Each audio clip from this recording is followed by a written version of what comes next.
Welcome to another presentation of the Cognitive Security Institute. The views expressed by presenters are their own and do not necessarily represent the views of, or endorsement by, the Cognitive Security Institute or any affiliated organizations. Humanity stands at the threshold of an unprecedented technological revolution. Advances in AI-powered autonomous systems, direct neural interfaces, and immersive digital connectivity promise to redefine human capabilities. However, this transformation also presents profound ethical, security, and existential challenges that demand proactive and thoughtful action. The decisions we make now will shape the trajectory of our species and determine whether we thrive in this new era or falter under its weight. You may learn more about cognitive security and how to become involved in this rapidly growing community by visiting our website at cognitivesecurity.institute. If you find these talks interesting, please like the video and subscribe to our channel. We hope that you enjoy this presentation. U.S. Air Force General Rob Spalding is the former White House National Security Council Senior Director for Strategic Planning and served in senior positions of strategy and diplomacy within the Defense and State Departments for more than 26 years, retiring as Brigadier General. Rob is the founder and CEO of SEMPRE, the only technology company created to protect and secure our most critical resource, data. He was the chief architect for the widely praised 2017 National Security Strategy and the senior director for strategy to the President at the National Security Council. Rob's innovation while serving in the White House has led to a reset in national security and public policy regarding telecommunications, both in the U.S. and globally. He has written extensively on national security matters, and his academic papers and editorial work are frequently published and cited, both nationally and internationally. Rob is the author of Stealth War: How China Took Over While America's Elites Slept, and War Without Rules. As a skilled combat leader, he led the nation's only B-2 stealth bomber unit, the 509 Operations Group, through unprecedented technological and operational advances. He is a former China strategist for the chairman of the Joint Chiefs of Staff and the Joint Staff at the Pentagon, as well as having served as the senior defense official and defense attaché in Beijing. He has lectured globally, including engagements at European CyberSec, the Rajaratnam School of International Studies in Singapore, and Johns Hopkins Applied Physics Laboratory. He holds a doctorate in economics and mathematics from the University of Missouri, Kansas City. Hello, this is Dr. Matthew Canham, the Executive Director of the Cognitive Security Institute. The Deepseek large language model recently made a media splash because of its positioning as a low-cost, open-source alternative to OpenAI's series of GPT models. Almost immediately after the model became available, security researchers began reporting that the model had guardrails in place to prevent it from presenting any negative perspectives of the Chinese Communist Party. This brings to question, what role will technology play in the future of cognitive warfare? Cognitive warfare involves using tactics, techniques, and procedures of various kinds to influence perceptions within a target audience. It often exists within the broader spectrum of hybrid warfare between nation-states. This presentation to the Cognitive Security Institute by retired Brigadier General Rob Spalding dives into China's hybrid warfare and discusses how technology has evolved to make cognitive warfare the primary means of this second Cold War. We hope that you enjoy it. Thanks. It is interesting, just given, I'm so glad, like I woke up today and I'm not getting any more texts from politicians to donate. So it's great to have the election over. But it's interesting to note that, in my comments that I'll talk about warfare, we tend to believe that we're really not good at political warfare. And that's because we don't think of it in the context of where it's placed in a country like China. When you look at a classic PLA officer, oftentimes we make fun of them because I don't think we understand the context within which they grow up. they're made fun of in the classic, Western war sense, where they may not have the same kind of training or capability when it comes to employing force on the battlefield, and so in that book, Unrestricted Warfare, I think part of the problem for understanding that is we lack the context for the book. I read it in 1999 when it came out. It was translated by I think if not the Open Source Center, kind of the precursor to the Open Source Center. So basically somebody within the agency translated it and came out, and I read it, and it was kind of what I would say hard for me to grasp in 1999, as a B-2 pilot at Whiteman Air Force Base. And so you kind of have to take a step back, and I've had this journey from that to living in China as an Olmsted scholar and working on the OSD staff and the Joint Staff on China, and just had this whole evolution of change in view of warfare in the process. And I think it's one of the things that led to me leaving the military and choosing the path that I did. And so context is this. When about 200 years ago, when Clausewitz wrote on war, he wrote war as politics by other means, and we talk about that at professional military education all the time. But there's no real kind of translation in terms of what that really means. And I think the reason that is because we've taken a path away from where he was articulating a point, which is war is the use of force to achieve a political outcome, when all other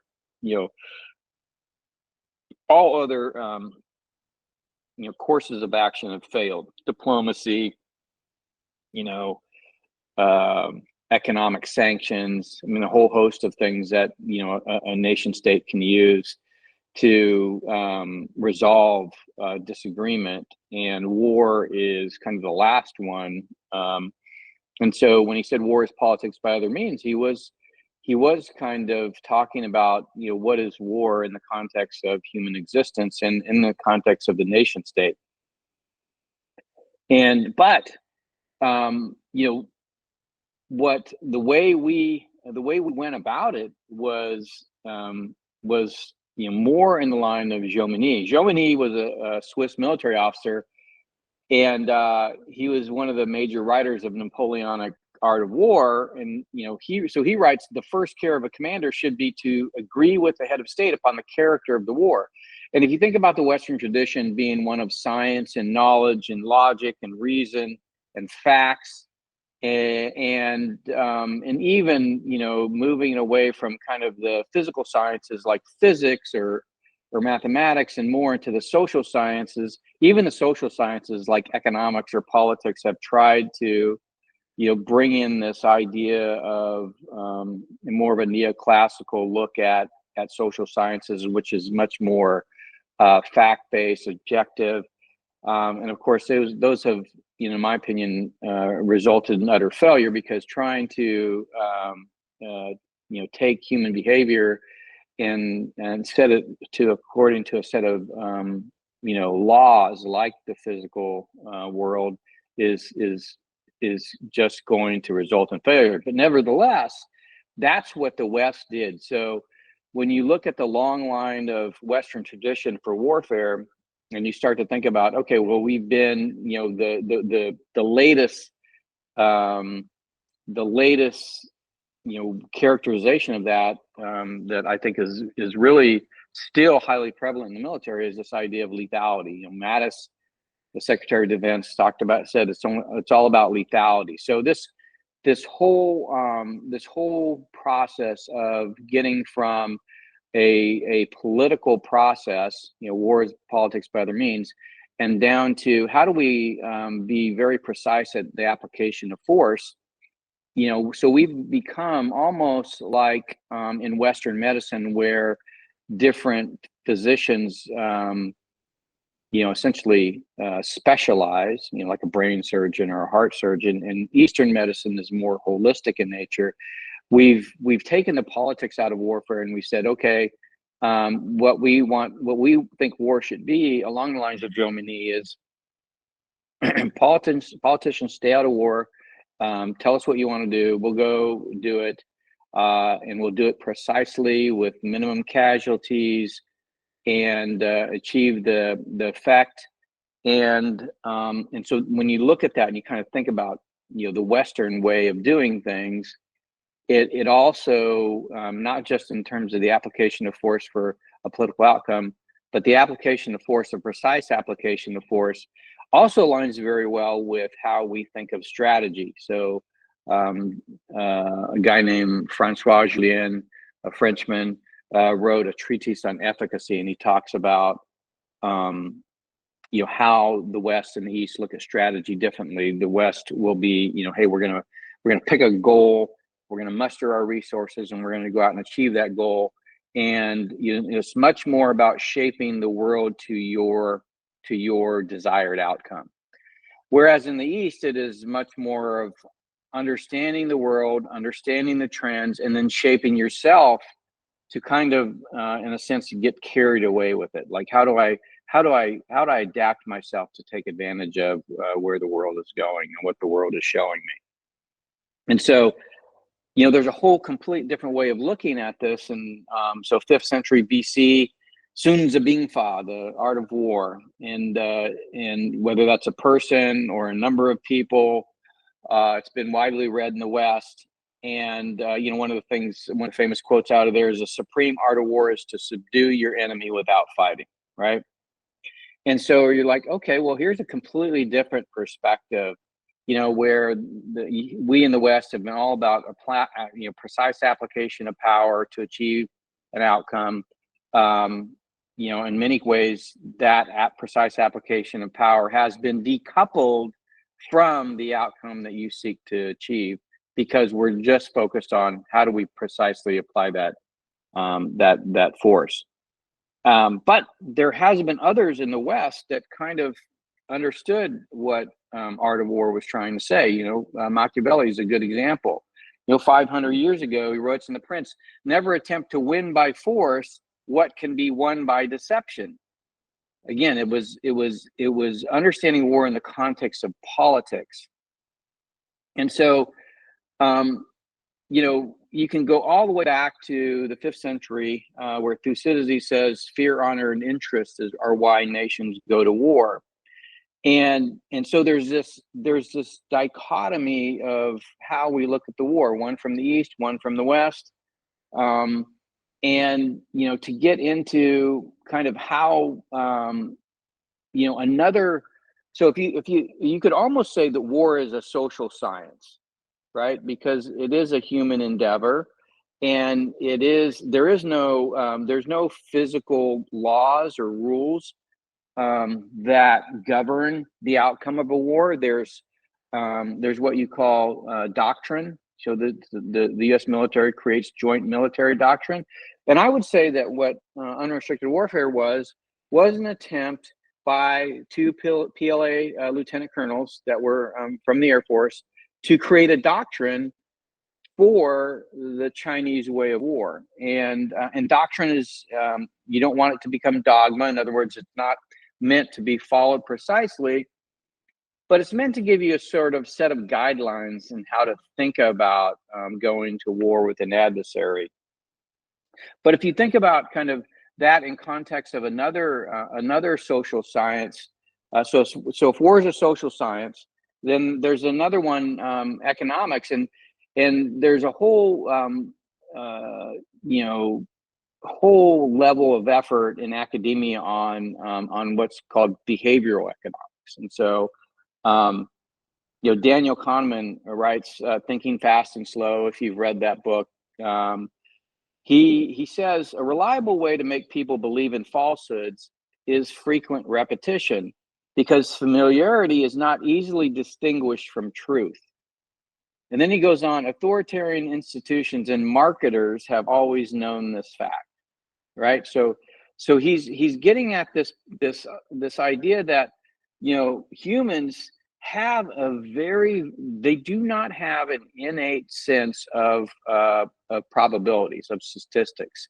You know, the expected value of, you know, an aircraft accident be a car accident, and, you know, humans have a hard time distinguishing, you know, whether it's more risky to fly in an airplane after they've just heard about an airplane crash or a car. You know, if you read the statistics, it's clearly you're more likely to die in a car crash than you are in a commercial air crash. But you know, what Kahneman found is that we have all these innate biases, and so why we think that we make good decisions, and in fact that the decision-making process can be skewed. It can be skewed in a lot of different ways.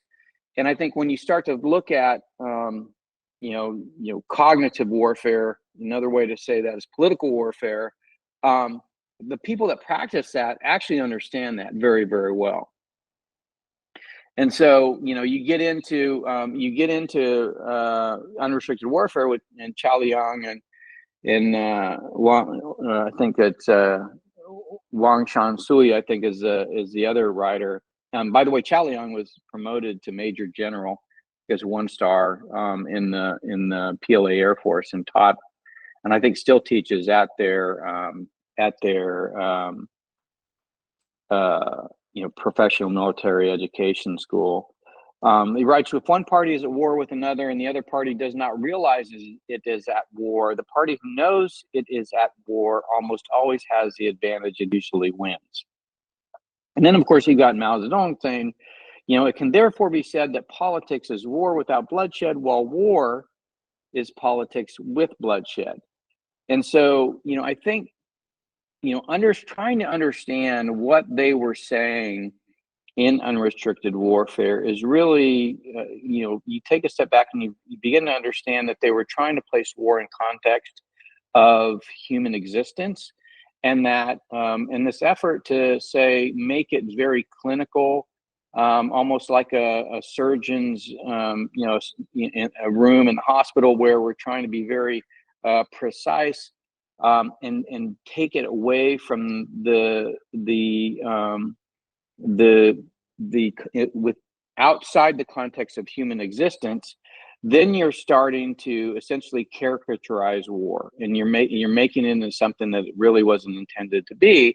And I think I would say that, you know, when you take a step back and say, okay, what have we done here in the United States? Because we focused merely on this application of force as the way that we think of war. You know, it's F-35s and tanks and aircraft carriers and nuclear subs. Then we've gotten way, way far away from, you know, the context of war, which is basically human behavior. And so I think so. But the so what is that I think up until 2007, when the iPhone makes its debut, and a couple years later when we start to see 4G networks, because iPhones on 3G networks were basically not iPhones. They were fancy toys. It was really when the 4G network started to come out that they really allowed for the mobile internet economy that, you know, led to the rise of the FANGs. You know, Facebook, Apple, Netflix, Google, and these companies really kind of changed the face of our economy and also the information space. One of the things that happened as a result of that was the crushing of local media, so newspapers, radio. So we saw massive consolidation of corporate consolidation of media in the legacy space. And so now you have something like 5 major media corporations that control most of the legacy media in the United States. And in corporatizing it, it actually gave rise to an ability to create more of a centralized control of the narrative. And I think you guys may have seen, there's been several videos where it's showing all the local, I think Joe Rogan might even have shown this, where it shows all the local stations basically verbatim having the same talking points for a news show talking about the rise of misinformation. And if you listen closely to mainstream media, anything that's not coming from mainstream media they consider to be misinformation. And so, and you start to think about, okay, if these tools now have created this opportunity to take warfare out of the context of the West, which has been very clinical and about the application of force on the battlefield, and said, okay, now in the same way that the U.S. has been able to globalize the application of military force, that China has been able to harness the power of the global media system in a way to globalize political warfare. Now you start to see the power in what's being created, and then you start to see that there becomes in this global political information sphere this ability to have a consistent narrative that is basically pushed across legacy media, across social media, and it becomes very difficult to for somebody to distinguish and characterize where truth is, right? And I think so. I spent some time in Taiwan right prior to their election in 2020. Actually, I was there in January. Went to a couple of political rallies. Interesting enough, I didn't know how to ask directions to the political rally because that concept doesn't exist. And when I went through Chinese at the Defense Language Institute, it was all communist language. So this idea of political rallies was not one of the, like, how do I say that in Chinese? Had never been taught that. That's side note. You think about kind of understanding in context. What you say actually, and the words that you use and the words that you're taught actually go a long way to giving you understanding of something greater than the context that you live within. But when I was there, I talked to Tsai Ing-wen and other leaders and NGOs in Taiwan, and there was this recognition that misinformation is a problem, and they have to get after it. And so the NGOs were committed to getting what the facts are out. But as you've seen in the media, the facts can be distorted and skewed, and they often are, and we don't always know all the reasons that they are. Obviously, there's economic reasons that go behind it.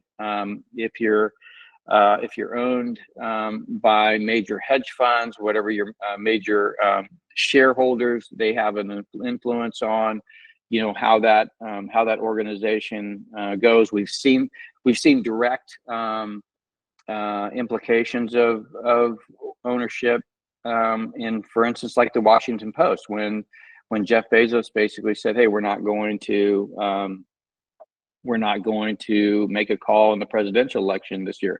Now they claim it was the editor, but I'm sure Bezos had some influence there.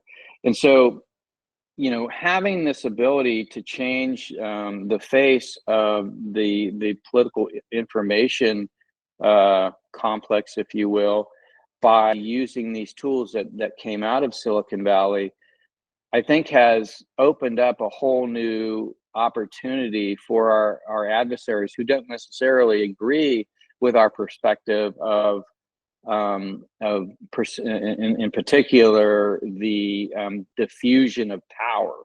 I think that's one of the main things that the founding fathers had in writing the Constitution was let's don't allow for concentration of power. And I would say that one of the things that they missed is something they couldn't have foreseen is how does how does the rise of the information sphere with the introduction of the iPhone and these networks that allows for direct contact by your citizens from a foreign power through these different means, how does that put your country at risk in a way that is completely different than what we would consider an invasion, say coming from the sea, Marines coming ashore and taking us over. So not necessarily putting a gun to your head, but over time, making you, or at least being part of the information sphere that makes you question reality and makes you question even the value of our constitutional republic, which is what people are beginning to do now. When you start to bring in, so there's our own platforms that they are already in heavily, which are Twitter, now X, Facebook, with whether 50 Cent Army or bots, there's clearly there's an effort there. So we know they're there. We know that their goal is to create division, to create questioning of the government. And you understand kind of the People's Liberation Army, the way that they took over China was to essentially attack the support for the nationalist regime. It wasn't because they were a better trained military. It wasn't because they had more resources. Actually, the Nationalist Party did have those things. It was because they had basically changed the will of the people, and Nationalist Party lost political support. Now, there's a lot of reasons for that: corruption, and other things, authoritarianism. But nevertheless, it was the way that China won.